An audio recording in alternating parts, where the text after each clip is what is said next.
Welcome to the Author to Authority podcast. And if you've ever wondered if you can take a business from product launch to millions in a very short time using business growth hacking, well, stay tuned because you are going to want to hear today's episode of the Author to Authority podcast. I want to welcome Adam Springer, and he is one of these people who has taken 4 companies from product launch to millions in 9 months and then scaling it even bigger than that. So, Adam, I am so glad to have you on the show today. Thank you. I'm excited to be here. Although I have to say it was 3 companies. I was the first salesperson for 4. One of them was a failure. Huh, that's But pretty you learn good. from those two. Well, thank you Probably for learn sharing. more from that. I actually think that's an important point is that we do, as an entrepreneur, we do learn from failure and we have to redefine what failure means. Yeah. What failure Okay. means and not to be afraid of it. Yeah. I mean, if you look at any true entrepreneur, sometimes they failed more than they succeeded. Yeah, absolutely. So, Adam, let's just start. Let's just start by defining what is business growth hacking. Wow, there's a lot of different definitions. So I'm going to go with my own definition. And I think for me, it means using different and any means necessary to get business that doesn't require high capital. So there's a lot of different ones, and I'm sure we'll get into it. But from going door to door and just knocking on the business, that could be growth hacking. Making cold phone calls, that's hacking. Sending them a personal email as well, but also a snail mail. This is a different way of hacking. So anything kind of there that doesn't require a lot of capital, like PPC and stuff like that, which works but very expensive. Mm. I like that. I like that because a lot of times when you're starting a business, cash flow is usually one of the biggest issues that we have is that we got all these things we want to do and we have no money to do it. So I'm so excited for today's episode. Adam, tell us a bit more about yourself and how did you become a business growth hacking specialist? Where do I start? There's so many things that happen throughout your life that you think are completely irrelevant, but turn out to be super relevant Mm. later on. So I'll kind of start high level. I started, in real estate when I was 18, selling real estate. I did that for 6 years. I also opened up my own loan company, online loan company, when I was like 20-ish. But after 5, 6 years of running both of these at the same time, I burnt out like crazy. So I went on vacation and I went scuba diving for fun in the Red Sea in Israel. And they offered me a job as a diving instructor, so I took it. 3 years later, uh, I decided, okay, now as much fun as this is to be a professional beach bum, it's time to go back to reality. And I went into the high tech market for B2B sales. And that was the point I said, like that you may think that would be irrelevant, but I think the becoming a diving instructor helped tremendously because you learn how to communicate underwater with no words. So you learn how to communicate with people, you learn how to read people, and that's really important for sales. Besides that, it boosts your confidence, and that's also a really good thing. But anyway, so I went back to Tel Aviv to work in high tech startups, and there I started doing sales and growth hacking. I kind of learned along the way. Wow. What was the most difficult part of that?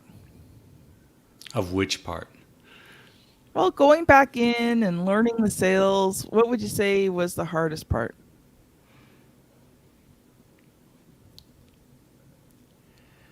I don't know. I think I'm weird in a way that I don't really think anything is weird. I just believe I could learn anything. Mm-hmm. I think the most difficult part was more of a personal thing than a business thing. Was I left diving to move up to the center of the country, and on my way up, I learned that the company I got a job at was closing, and then I got all my stuff in a taxi, and I don't have a job, and I don't have a bank account or anything. That was the difficult part for me. But I think once I actually got it started and working, I think the hardest part is also the most fun part, and that's just learning. Sorting through all the information, and there's a lot of information even today. There's a lot of noise, so cleaning through that noise and finding out what's really important, what's going to work for you.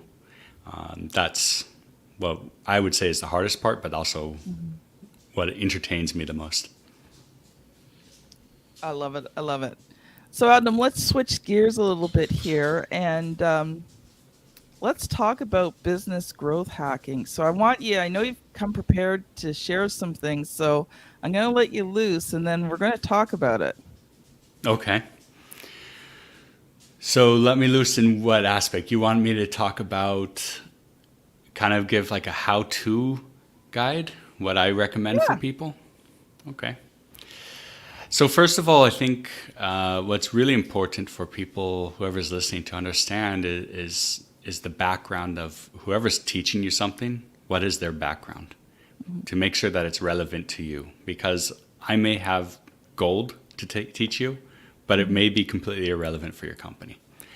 And so my background is in the B2B world with a more complex sale, meaning it's not a $50 a month type software. It's more, $2,000 a month, 7 figures for a year, things like that. So that's my experience. And so what I have found has worked best and quickest, especially for the earlier days or mid days before you get into like a giant corporation, but then everything changes because then you have a name for yourself. And people know you, and that changes the sales process. But is just the basics. Everybody talks about it: email, calling, and LinkedIn. LinkedIn is more new, but these are the 3 that work really well. So I've chosen to focus on 2, and that is LinkedIn and email. That's not to say that phones don't work. I believe in them. For me, I don't like the phone call aspect, the cold call aspect personally, but it does work. So I recommend that everybody starts with that. So let's kind of branch off to the LinkedIn side, because I think this is probably the easier and less technical side for people to start with.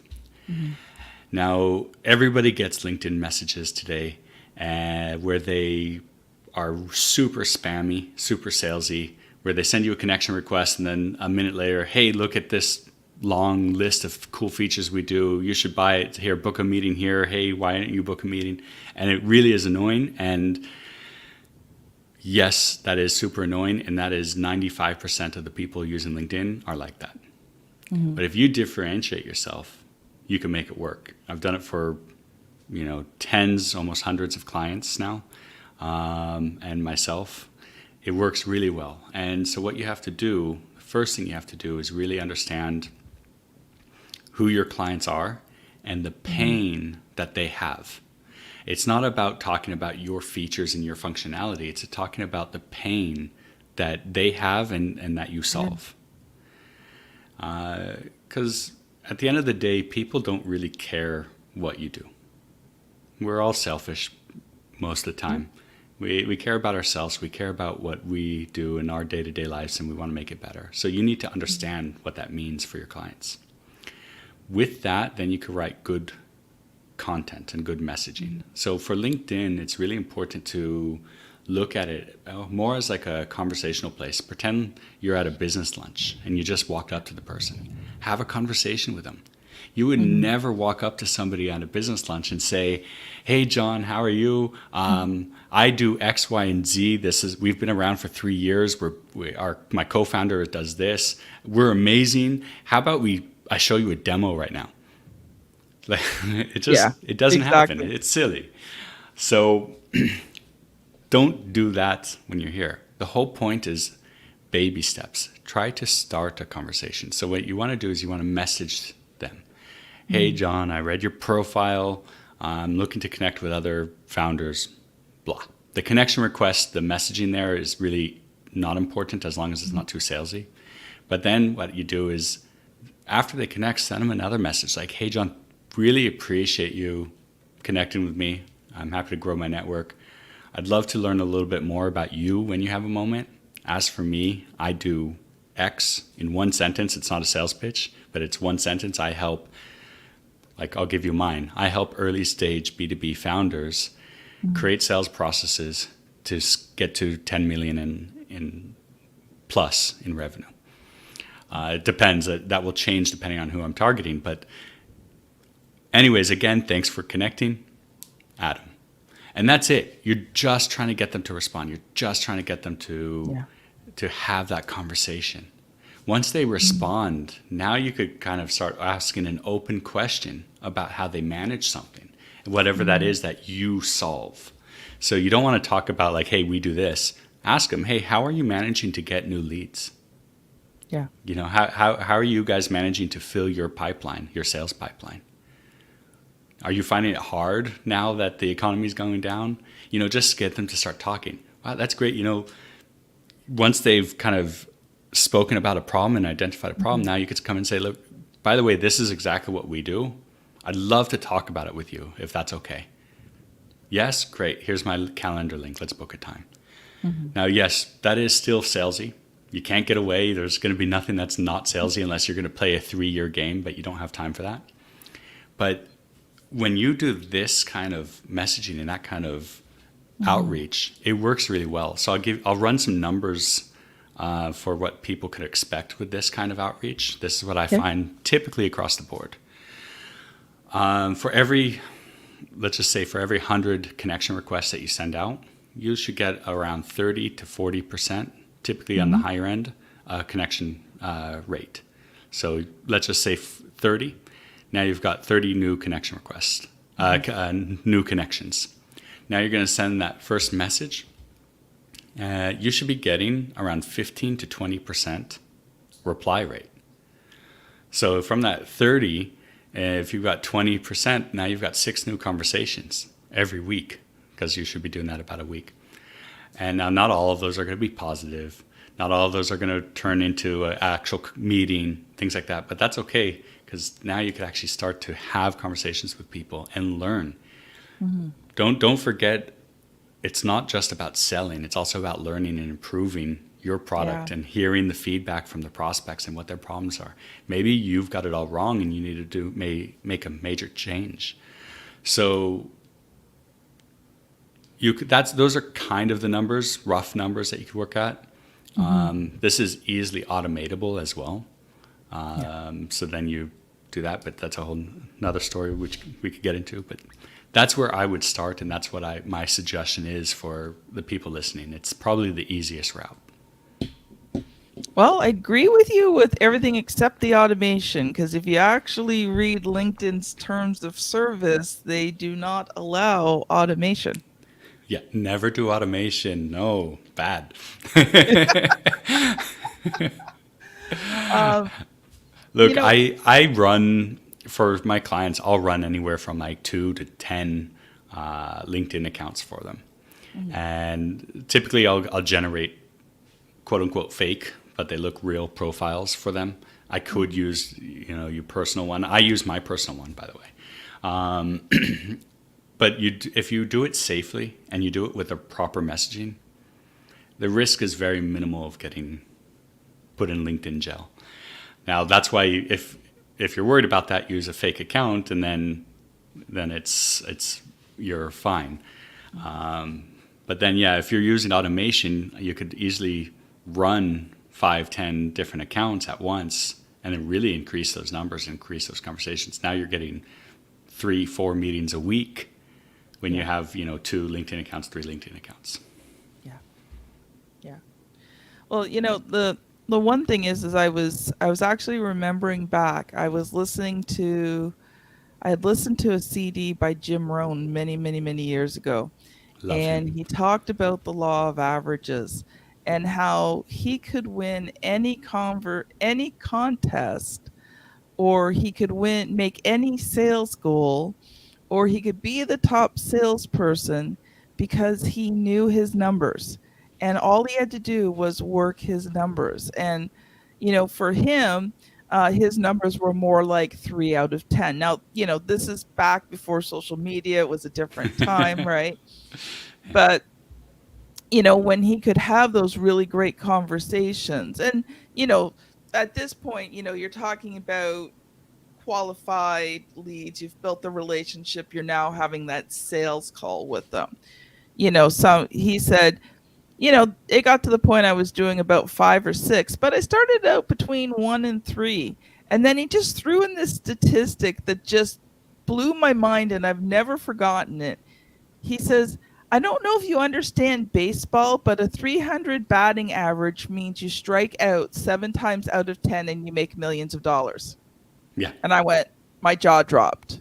And I've never forgotten that, and the law of averages. So let's say, for those 100 connection requests that, and even if you don't have fake counts or anything else, you're just using your own account, you're not using automation or anything, but you make those consistent 100 connection requests a week. Because the other thing is, if you do too many, LinkedIn does start to not be happy with you. They'll So flag you. yeah, so just keep to, small, consistent numbers. But let's just say that even out of that 100, let's say one makes a really, you have that really good connection, you've qualified them, you have that really good sale conversation. Even if you're closing, let's say just 2 clients a month, if you have high ticket sales and you're closing 2 clients a month, Amazing. that's a good steady business, man. Like, you are well on your way. Yeah. and that's incredible. And that's what people don't understand is I don't want to spam people, I don't want to do this, but it is a numbers game, and you have to be putting out there. And just like Jim Rohn, like what you were talking about. First of all, I love Jim Rohn. Zig Ziglar I grew up with. Uh, but you could solve any problem, by any business problem, by more sales. And how do you get more sales? Talking to more people. That's it. Yeah. It's a very easy formula. And when you have a full pipeline, when you have more and more conversations, you don't get emotional about it. So then now you don't get emotional. Like Jim said, it's he knows his numbers. So, you're saying no to me? Great, next. You don't get emotional and let that drag you down. Now you're looking forward to the next one, because now the chances are higher that they're going to say yes. So Exactly. No becomes a really good friend of yours. Yeah. And as long as you learn from it. Yeah. Yeah. And the thing is like, what you're talking about, I call it permission-based marketing. Right? You create a little bit of relationship first, and then you ask them permission to take it to the next step. And if they say no, you respect it, because nothing frustrates me more on social media that someone, doesn't even know me yet, hasn't tried to make a relationship, spamming me. I say no, and then they message me like 8 times in the next, 5 days. I'm like, I'm ghosting you. I'm not answering you. I'm not responding to you. You have wasted my time. You are done. But the problem is that they don't even know that they're doing that, because they've set it up. They're probably using automation, and they're doing it really badly. And what happens is, generally, if this is the case, is they're doing this to not just you, they're doing it to everybody. Mm-hmm. So now their spam score is going up. They're probably going to get their account blocked at some point, sooner or later. But not only that, they're going to look back after a month or two and say, wow, this doesn't work. Because they're doing this to everybody, and they're just sending spam. And then they're like, okay, this doesn't work. And they'll never come back to it. When LinkedIn works really well, the whole point of LinkedIn is to network. That's the Yeah. point of LinkedIn. It's not it's okay to go out there and meet people and want to talk about business because that's what LinkedIn was built for.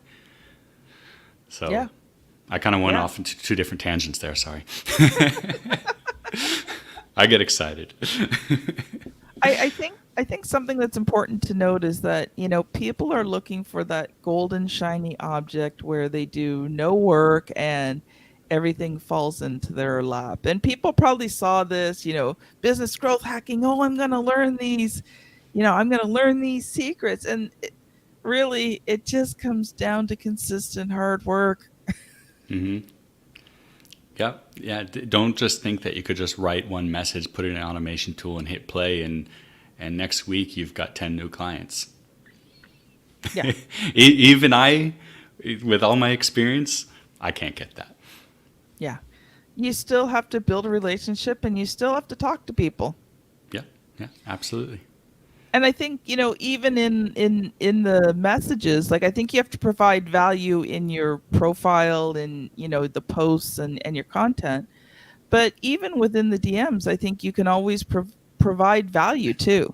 Have that conversation. Give them a piece of content that solves a problem, and then you're like, if they liked it, then you can take it to the next step. Absolutely. Two things here. One, what you said is about your profile. Absolutely. Because think about what happens when somebody messages you. First thing you're going to do is look at their profile. So that's like kind of your landing page. So that should be up to par and talk nicely, not about your features, but about the problem you solve. Yeah. But the second part is what you said is provide value. You need to change your mindset that selling is not sales. It's not a greasy, slick back hair, used car salesman of the 70s. I wasn't alive then, but I was. but it's not that Hey, kind of if you're approach. listening and you're my age, just think Herb Tarlick. So don't be like Herb. Sales is it's a partnership. Yeah. And you and the prospect are at the same level. Don't put them up on a pedestal. You're at the same level.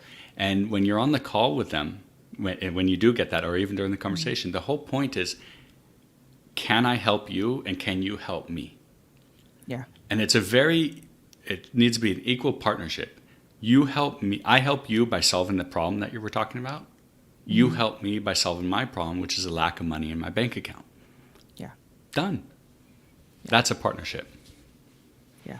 And if you can't help each other and you can't help solve their problem, don't try to force it just to get the money, because what are you going to do? Even if you do get 1 out of 100, you get their money, and then they're mad at you, and then you're going to fight it in court, or they're going to do it, whatever.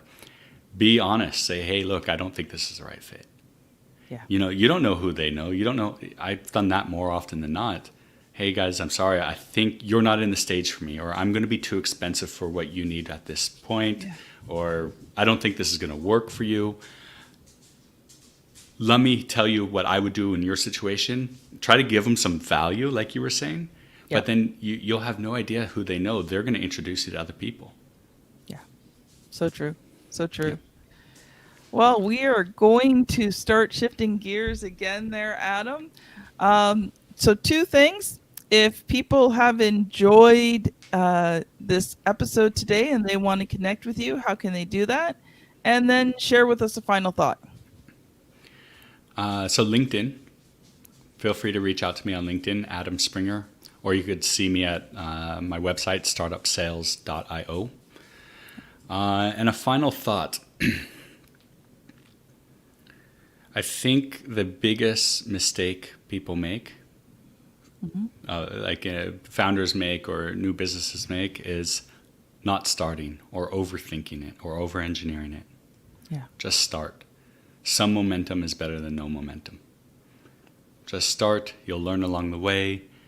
Get help. And this is going to be a combination from what I said earlier. Get help from the right people that have the right experience. I couldn't have said it better, Adam. Thank you so much. My pleasure, Kim. If you're listening to this and you've enjoyed this, I just want to encourage you check out episode 403 of the podcast. You don't have a sales problem with Donnie Bovin. If you're watching it on YouTube, you will see a little button there. Either way, can't figure out which one.